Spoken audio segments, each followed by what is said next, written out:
우리는 하박국 3장 말씀을 통해서 참된 즐거움과 기쁨이라는 제목으로 말씀을 나누겠습니다. 지난 월요일부터 목요일까지 저는 버지니아 워싱턴 DC에서 있는 목회자 세미나에 참석을 하게 되었습니다. 참 좋은 내용이었고요. 그 세미나 내용을 말씀드린 것이 아니라 제가 그곳에서 한 가지의 충격을 받았던 것이 있습니다. 왔다 갔다 하시는 집사님이 그리고 교회 교육자들이 이런 얘기를 하더라고요. 2015년 6월 26일 어떤 날인지 기억하십니까? 이날은 미국에 의해서 동성애가 합법적으로 통과된 날이기도 합니다. 그런 다음에 그것이 통과되자마자 작년 가을 학기부터 아이들의 교과서 내용이 일부 바뀌었다고 합니다. 아이들에게 성교육을 시키는데 성교육 가운데 이런 내용이 포함되고 있습니다. 너희들이 만약에 동성애를 가지고 있고 동성애로서 서로 사랑을 나누게 된다면 이렇게 사랑해라.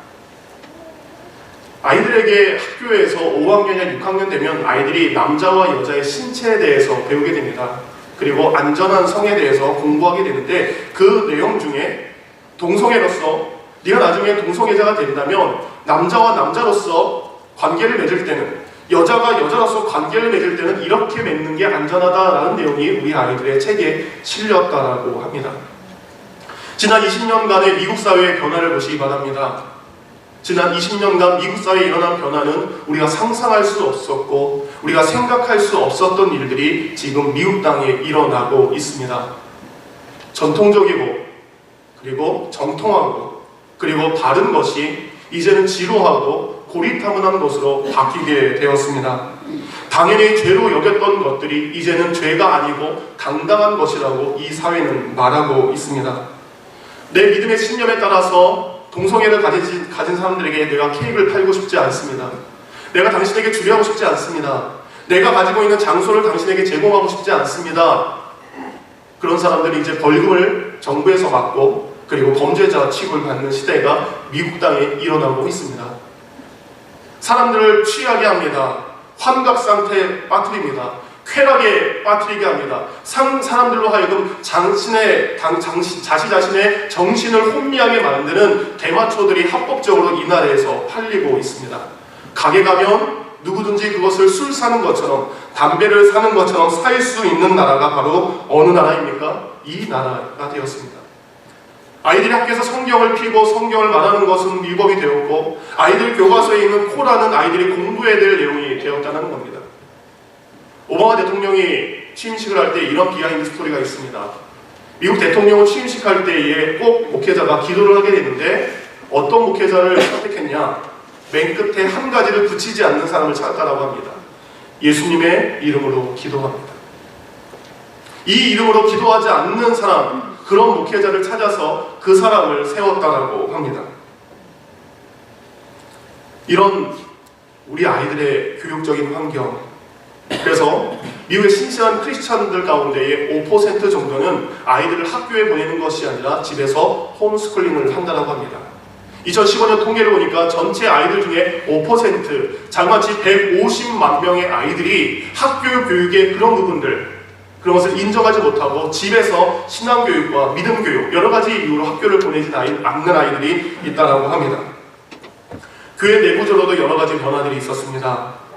오직 성경을 통해서, 오직 믿음을 통해서, 오직 예수 그리스도만을 통해서 구원받는 진리는, 그 교리는 이제 변화되고 있습니다. WCC, 전 세계에 있는 종교를 하나로 만들어지는 그 단체가 활발하게 진행되고 있습니다. 이슬람과 힌두교와 불교와 그리고 천주교, 이제 우리가 하나의 교리를 갖고 비록 한 하나님을 모시지만 여러 가지의 길로서 우리는 구원받을 수 있다라는 것을 그들은 만지고 그리고 준비하고 있습니다. 이것이 지난 10년, 20년 동안 우리에게 있었던 일입니다. 근데 걱정은 무엇입니까? 앞으로의 10년입니다. 앞으로의 20년 뒤입니다. 우리의 자녀들이 언젠가 우리 같은 나이가 되었을 때, 우리의 자녀들이 언젠가 성인이 되어서 그들의 믿음을 지켜가야 될 그 10년 뒤, 20년 뒤의 미국을 상상해 보시기 바랍니다. 내가 믿음의 길, 복음의 길, 타협하지 않는 그 길을 선택할 것인가? 아니면 세상과 타협하면서 세상 사람들과 가는 그 넓은 길로 갈 것인가?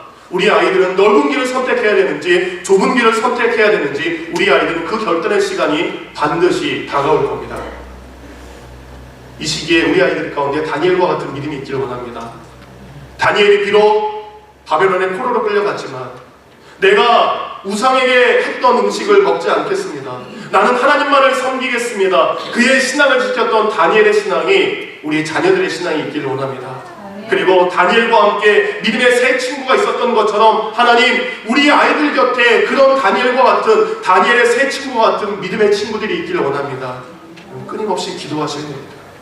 끊임없이 기도하셔서 여러분의 자녀들의 믿음이 굳건하게 지켜야 될 줄 믿습니다.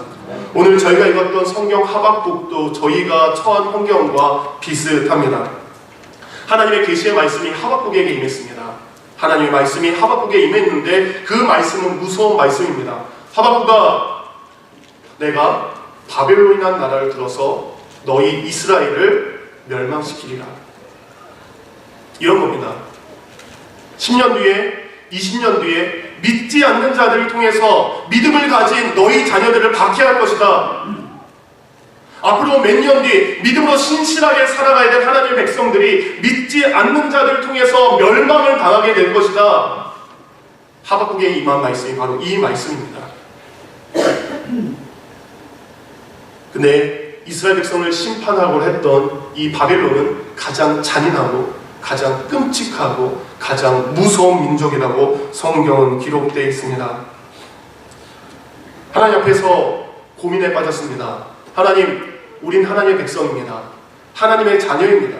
하나님께서 택하셨는데 왜 그런 환난을, 왜 그런 어려움을 준비하셨습니까?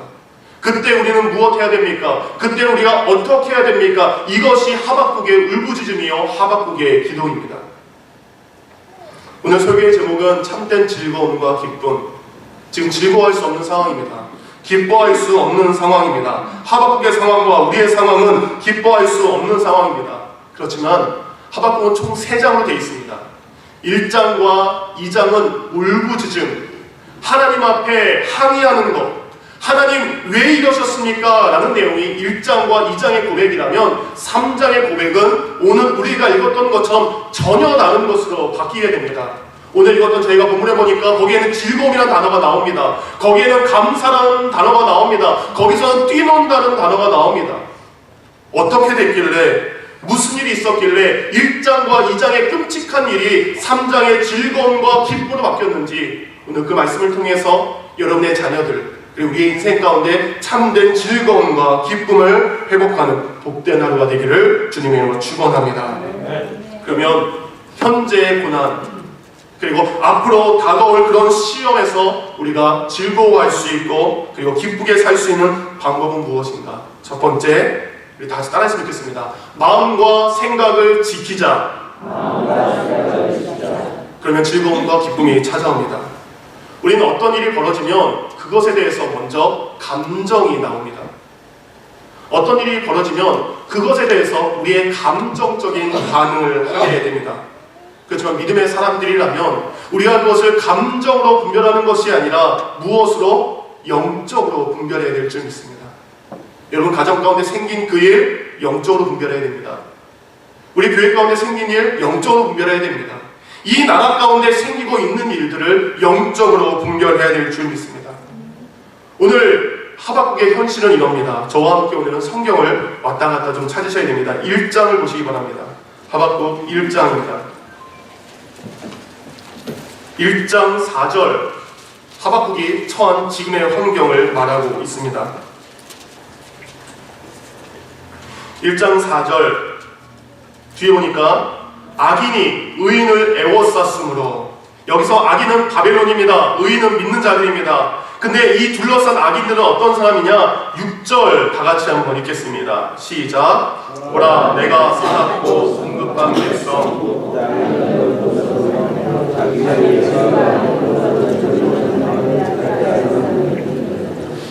현실은 이제 이스라엘 백성들 가운데 어떤 사람들? 사나운 사람들, 성급한 사람들, 자기 땅이 아닌 남의 것을 뺏는 사람들이 이제 일어난다는 겁니다. 여러분이 그런 사람을 만날 수 있습니다. 성급한 사람 만날 수 있습니다. 그리고 사나운 사람 만날 수 있습니다. 여러분의 것을 빼앗는 사람들을 만날 수 있습니다. 또 그들은 어떤 사람입니까? 8절입니다. 그들의 공마는 표범보다 빠르고 저녁 이리보다 사나우며 그리고 뒤에 보니까 독수리의 나름과 같다. 그리고 9절 하반절에 보니까 그들의 수가 모래같이 많다. 그리고 그들은 또 어떤 사람입니까? 10절에 보니까 왕들을 멸시하고 방백을 조소하고 모든 견고한 성을 비웃는 사람들. 여러분 주위에 이런 사람들 있지 않습니까? 우리는 이런 환경에 처할 때가 있습니다. 왜 화가 나죠? 내가 어떻게 할 수 없으니까. 그 감정을 내가 어떻게 조절할 수 없으니까 그 순간 감정이 무엇으로 폭발합니까? 분노로 폭발하게 됩니다. 그래서 이 분노 폭발할 일, 하박국은 이것을 가지고 하나님께 기도합니다. 그 하나님께 기도하는 것이 2절과 그리고 13절의 내용이에요. 하나님 두렵습니다. 떨립니다. 공포를 느끼고 있습니다. 하나님 좀 어떻게 좀 해주세요 라고 기도했는데 거기에 보니까 하나님이 침묵하셨더라. 하나님이 잠잠하시더라. 어쨌든 현실 앞에 기도했습니다. 근데 여전히 하나님은 잠잠하십니다. 하나님은 침묵하고 계십니다. 그래서 화낼 만한 일이고 속상할 만한 일이고 그래서 분노를 하게 됩니다. 근데 이 분노는 어떻습니까? 창세기 4장 5절에 보니까 가인에 대해서 여러분이 알고 있죠. 4장 5절 이렇게 말하고 있습니다. 가인과 그의 재물은 받지 아니한지라 가인이 몹시 군하여 안색이 변하니. 그의 감정 가운데에 분노가 들어옵니다. 분노가 들어오니까 화가 납니다. 화가 나니까 얼굴색이 변합니다. 얼굴색이 변하는 거 가지고 그의 결과는 무엇입니까? 자신의 사랑하는 한 명밖에 없는 동생을 죽이게 된 것입니다. 요즘에 분을 이기지 못하고 화를 참지 못하고 일어나는 살인사건들이 너무나 많습니다. 설교를 준비하면서 어떤 일들이 있을까 한번 찾아봤어요. 지난주입니다.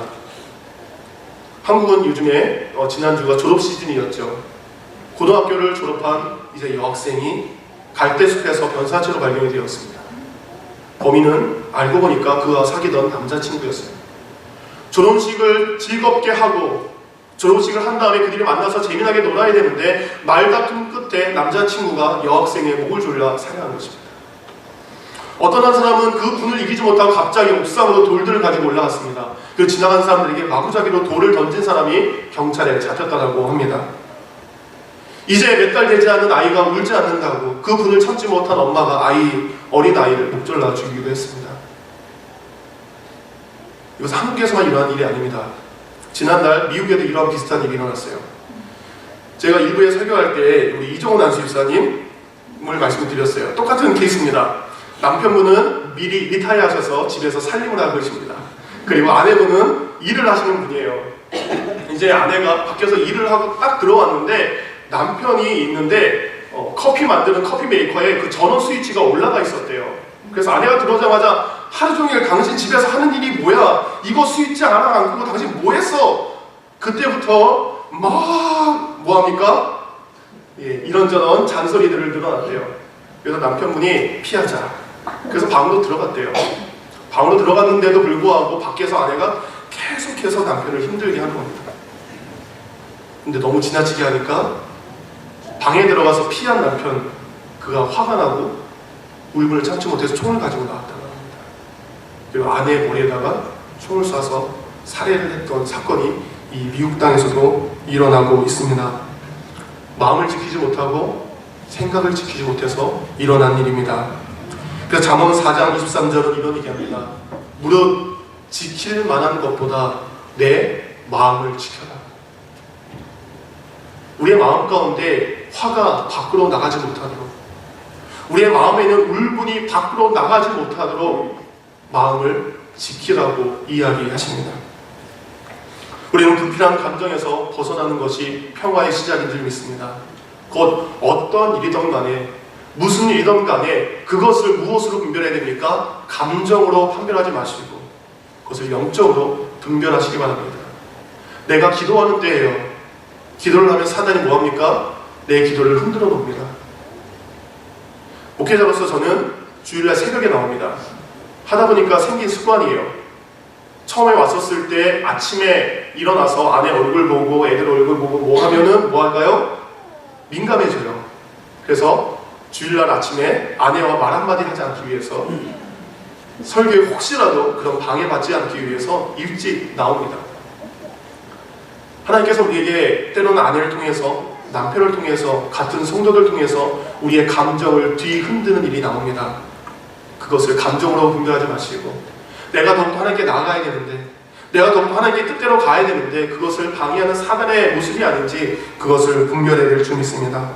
그게 우리가 그럴 때마다 좋은 마음과 좋은 생각을 우리 가운데 품어야 됩니다. 시편 19편 14절 읽어드리겠습니다. 나의 반석이시여 나의 구원이신 여호와여, 내 입의 모든 말과 내 마음의 묵상이 주께 연락되기를 원합니다.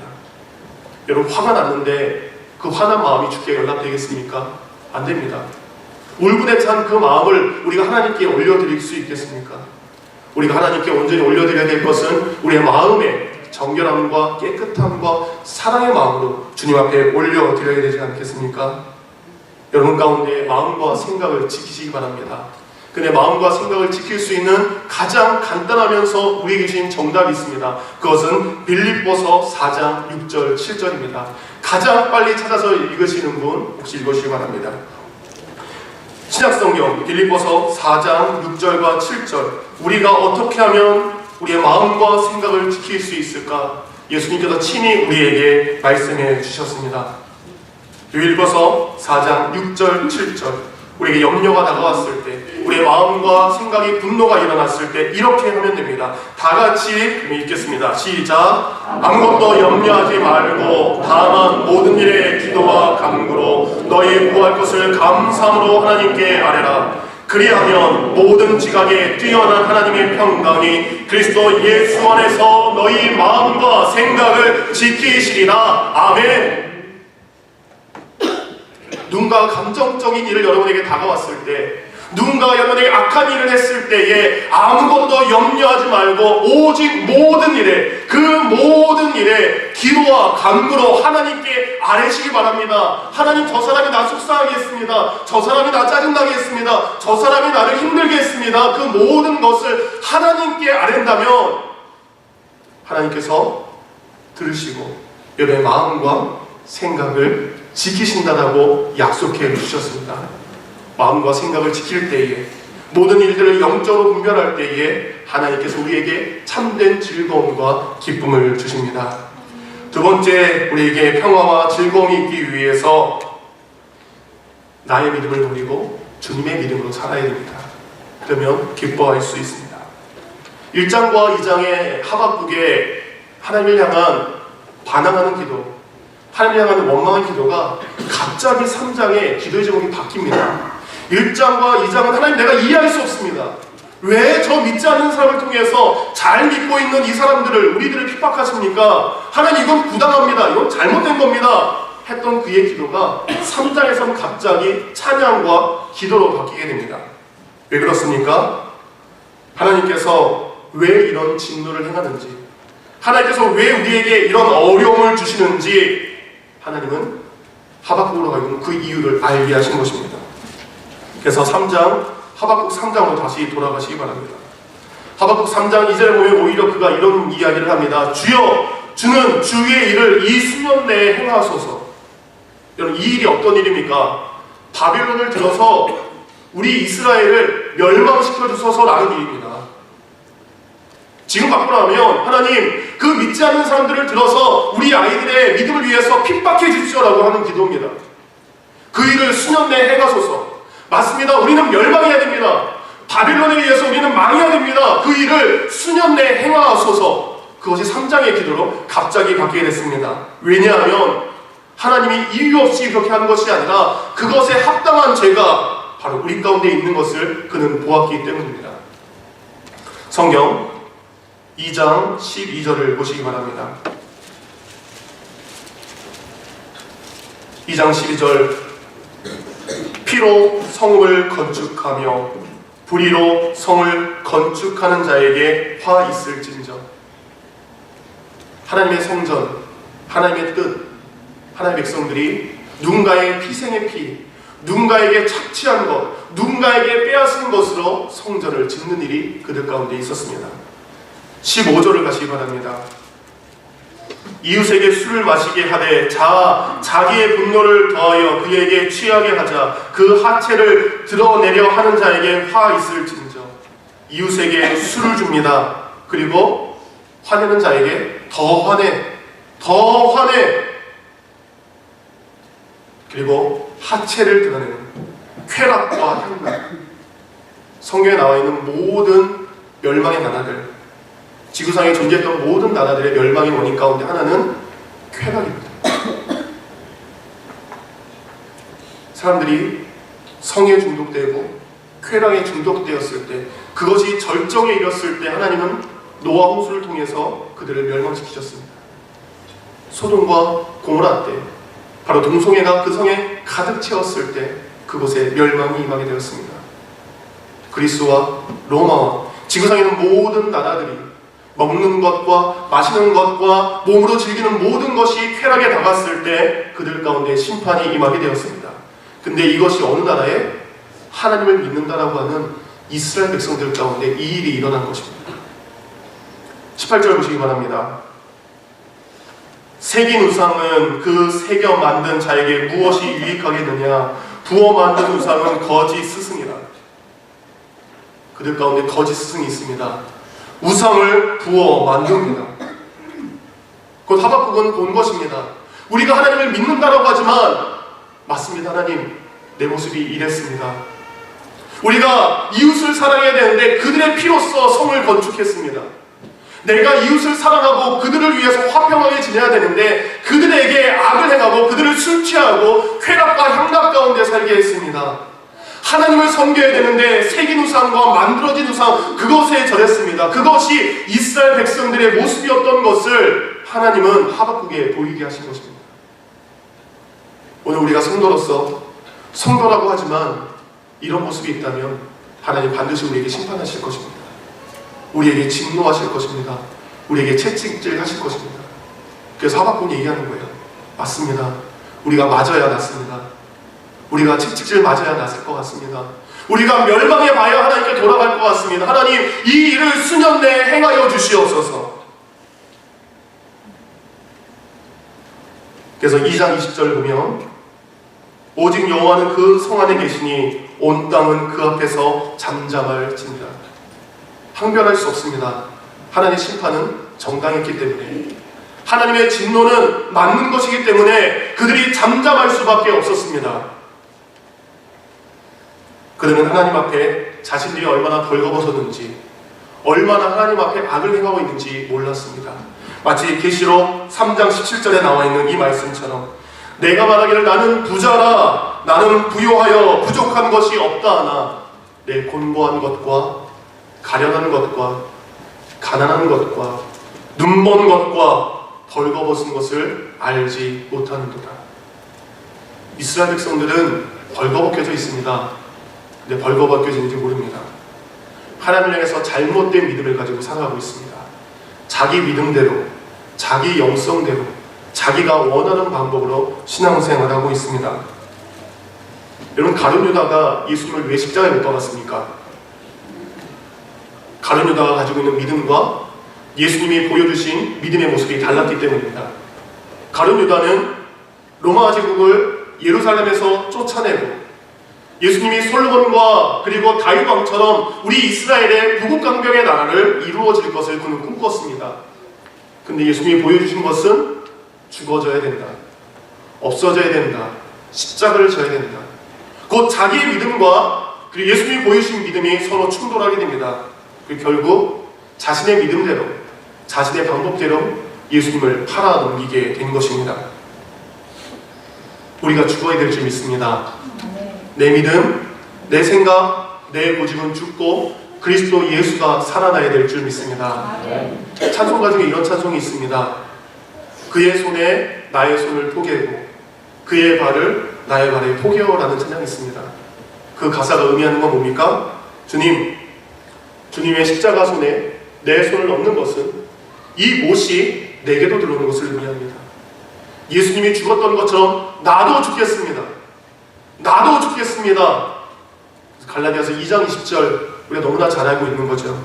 갈라디아서 2장 20절 내가 그리스도와 함께 십자가에 못 박혔나니 그런즉 이게 내가 사는 것이 아니요 내 안에 그리스도께서 사는 것이다.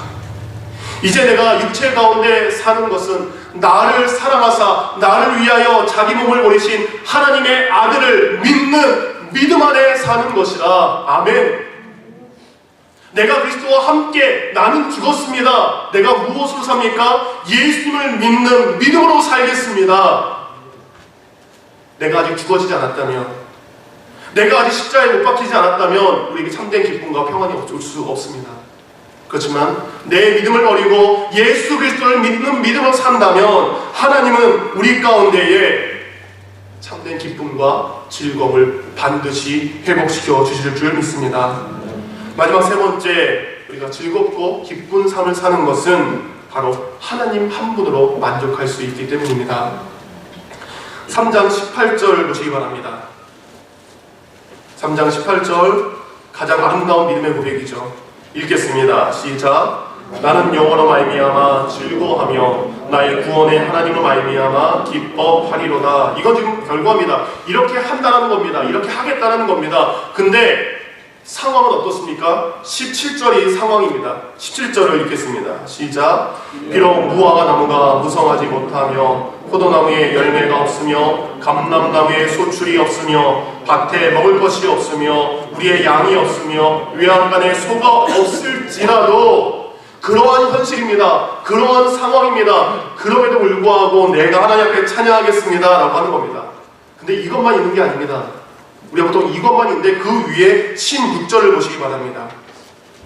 16절 제가 읽겠습니다. 내 창자가 흔들렸고 내 목소리로 말미암아 내 입술이 떨렸도다. 무리가 우리를 치러 올라오는 환난 날을 내가 기다림으로 썩이는 것이 내 뼈에 들어왔으며 내 몸은 내 초에서 떨리는 거다. 이제 조금 있으면 적들이 쳐들어온다는 거예요. 그들의 무기가 내 뼈를 상하게 합니다. 그들의 화살이 나의 살을 찢기게 한다는 겁니다. 그런데 나는 여호와를 인하여 즐거워하고 기뻐한다라고 그는 고백을 합니다. 17절에 나오는 무화과나무, 감람나무, 그리고 포도나무의 특징이 있습니다. 성경에 보면 이것은 하나님께서 주시는 복의 상징입니다. 그래서 하나님께서 내가 너에게 복을 준다라고 하는 것은 감람나무가 풍성하게, 포도나무가 풍성하게, 그것이 하나님의 축복입니다. 그러면 하박국 선지자는 이렇게 고백하는 거예요. 하나님께서 내게 주시는 복, 그것보다 하나님이 더 좋습니다. 하나님의 복도 중요합니다. 하나님이 주시는 많은 선물도 중요합니다. 근데 더 중요한 건 뭐죠? 하나님입니다. 이런 고백입니다. 하나님께서 제게 주시는 복이 없어도, 하나님께서 내게 주시는 풍성한 은혜가 없어도 저는 하나님 한 분이면 만족합니다. 이것이 고백입니다. 적들이 나를 찾아와서 나를 죽인다 할지라도 하나님 한 분으로 만족합니다. 하나님께서 주시는 내가 바라는 이런 복 저런 복 풍성한 복이 내가 없다 할지라도 하나님 한만으로, 하나님의 복이 아닌 하나님이 더 좋습니다. 이것이 그의 고백입니다. 그가 이렇게 고백할 수 있는 이유는 무엇입니까? 3장 2절에 보면 우리는 한 단어에 주목해야 됩니다. 진노 중에라도 긍휼을 잊지 마옵소서. 여러분, 긍휼이라는 단어는 쉽게 표현하면 불쌍히 여겨 주소서라는 단어입니다. 또 하박국은 이렇게 기도하는 겁니다. 하나님, 나를 불쌍히 여겨 주소서. 하나님, 우리 이스라엘 백성들을 불쌍히 여겨 주소서. 하나님, 내 남편을 불쌍히 여겨 주소서. 하나님, 내 아내를 불쌍히 여겨 주소서. 하나님, 우리 샬롬 열린교회를 불쌍히 여겨 주소서. 하나님, 우리 아이들을, 우리 부모님들을 불쌍히 여겨 주소서. 바로 그 말을 들어줄 수 있는 하나님이 계시기 때문입니다. 하나님은 우리를 향해서 긍휼을 베푸시는 분입니다. 비록 진노 중에라도 하나님께서 채찍을 내리셨지만 이 채찍 뒤에 무엇입니까? 그들은 멸망했지만, 포로로 끌려갔지만 다시 하나님의 땅으로 돌아오게 되었습니다. 그래서 그는 하나님 한 분이면 됩니다. 왜? 나를 불쌍히 여기시는 하나님이 계시기 때문에. 두 번째 3장 2절에 우리는 이 단어에 주목해야 됩니다. 부흥이라는 단어에 주목해야 됩니다. 요즘은 부흥이라는 단어가 잘못 해석되어 있습니다. 커진다, 확장하다, 번성하다, 번영한다라는 것이 부흥의 뜻으로 알고 있습니다. 그렇지만 부흥의 원어적인 뜻은 살아난다는 것입니다. 부흥의 뜻은 커지고 자잘되고 그리고 확장되는 것이 아니라 교회의 성도들이 많아지는 것을 의미하는 것이 아니라 바로 살아나는 것을 의미합니다. 하나님, 내가 비록 죽음의 계곡에 있다 할지라도, 내가 지금 죽는 것 같은 일이 있다 할지라도 나를 살리신 하나님, 나를 부흥케 하신 하나님이 계시기에 나는 괜찮습니다. 하나님 한 분만으로 만족합니다. 이것이 우리의 고백이 되어야 될 줄 믿습니다. 하박국은 그것을 알기 때문에 진노를 이제 내려주시옵소서. 그렇지만 긍휼을 베푸시고 그 긍휼 가운데 우리가 완전히 죽는 것이 아니라 살아나기를 원합니다. 마치 예수 그리스도께서 죽음 가운데 모든 것이 끝나고 모든 것이 아무것도 않고 사단이 승리하는 것 같은 그 상황 가운데에 그것이 아니라 예수님께서 3일 만에 부활하셔서 사단의 권세를 발 아래 뭉갠 것처럼 우리를 살리시는 그분이 계시기에 나는 하나님 한 분만으로 만족하기에 나는 즐거움과 기쁩니다. 이것이 그의 고백입니다. 또한 그가 하나님 한 분만으로 만족할 수 있는 것 19절 주 여호와는 나의 힘이시라. 여러분 힘 있으십니까? 힘 세십니까? 돈이 나의 힘이 될 때가 있습니다. 근데 그 돈이 들어올 때가 있고 나갈 때가 있습니다. 건강이 우리에게 힘이 될 때가 있습니다. 근데 그 건강도 건강할 때가 있고 건강하지 못할 때가 있습니다. 내가 지혜롭고 총명합니다. 그렇지만 내 지혜와 총명이 어리석은 것으로 변할 때가 있습니다. 그게 누구를 의지해야 됩니까? 여호와는 나의 힘이십니다. 그 여호와 하나님을 의지하신다면 하나님이 여러분을 도와주실 줄 믿습니다. 사랑하는 성도님들, 하나님으로 만족하시기 바랍니다. 나를 불쌍히 여기시는 하나님, 나를 부흥케, 나를 살리시는 하나님, 나의 힘이 되시는 하나님, 그 하나님을 믿는다면 우리에게 기쁨과 즐거움이 넘치게 될 줄 믿습니다. 오늘 세 가지를 말씀드렸습니다. 참된 즐거움과 기쁨. 첫 번째, 마음과 생각을 지키시기 바랍니다. 그리고 영적으로 분별하시기 바랍니다. 두 번째, 내 믿음 버리고 내 생각 버리고 그리스도 예수를 믿는 믿음으로 살아가시기 바랍니다. 내가 죽어지시기 바랍니다. 세 번째, 하나님으로 만족하시기 바랍니다. 언제나 나를 불쌍히 여기시는 하나님, 나를 다시 살리시는 하나님, 내게 힘이 되시는 하나님, 그 하나님을 의지하는 귀한 성도가 돼서 즐겁게 사시기 바랍니다.